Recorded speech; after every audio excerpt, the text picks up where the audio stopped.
আসসালামু আলাইকুম প্রিয় দেশবাসী, যে যেখান থেকে আমার ভিডিওটি দেখছেন বা শুনছেন, আমার কথাগুলো একটু মনোযোগ দিয়ে শুনবেন। আমরা যে একটি প্রোডাক্ট নিয়ে ব্যাপক সমালোচনা ফেসবুক, ইউটিউব, মিডিয়ার জগতে আমরা অনেক সমালোচনা হচ্ছে, তো বিশেষ করে সকলকে উদ্দেশ্য করে বলছি, যারা নতুন উদ্যোক্তা হতে চাচ্ছেন খুব মনোযোগ দিয়ে শুনবেন।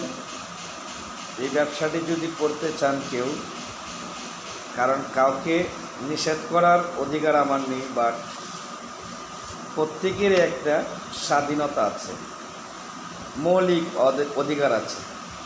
আপনার ব্যবসা আপনি করবেন, টাকা আপনার, সিদ্ধান্ত আপনার। তো কথাটা না বললেই নয়, সবসময়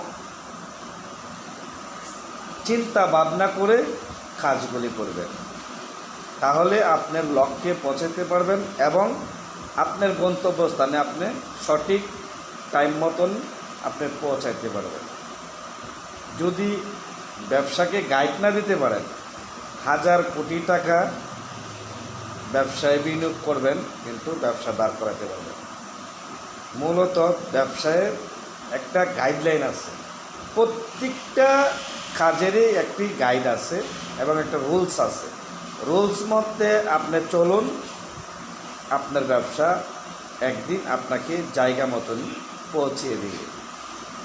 অনেক জায়গাতেই দেখছি মালিকের কিছু চামচালোক আছে, যেটা মালিকের অনেক ক্ষতি হয়ে যায়, কিন্তু মালিক কখনো টের পায় না, নীরবে সহ্য করে।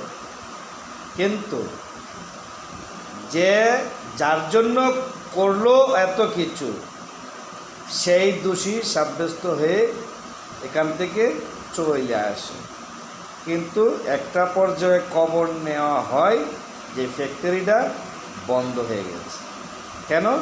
এটাকে কখনো আপনি রিসার্চও করেন না, টাকার গরমে আপনি নিজেকে নিজে বদলে ফেলছেন। কারণ কারখানাটি করেন বালা কিন্তু অঙ্গীকার করেছিলেন, আপনি পাশে থাকলে সব কিছু সম্ভব। কোথায় আপনার এই কথাগুলো? দেখুন এখন কেমন লাগে। তো প্রত্যেকেরই আমি অনুরোধ করব, বিনয়ের সাথে অনুরোধ করব, ভাই টাকা আপনার, সিদ্ধান্ত আপনার। দিনমজুরকে সবসময় সম্মান করবেন, একটা এসআরকে ভালোবাসবেন, কারণ দিনমজুর যদি না থাকে আপনাকে কে বলবে বস, কে বলবে স্যার? দিনমজুর থাকলে আপনাকে স্যার বলবে, আর একটা এসআর থাকলে একটা কোম্পানি চলবে। তো এই দুটি জিনিসকে খুব আগলে ধরবেন, আপনি ধ্বংস হবেন না। ভালো থাকবেন, সুস্থ থাকবেন।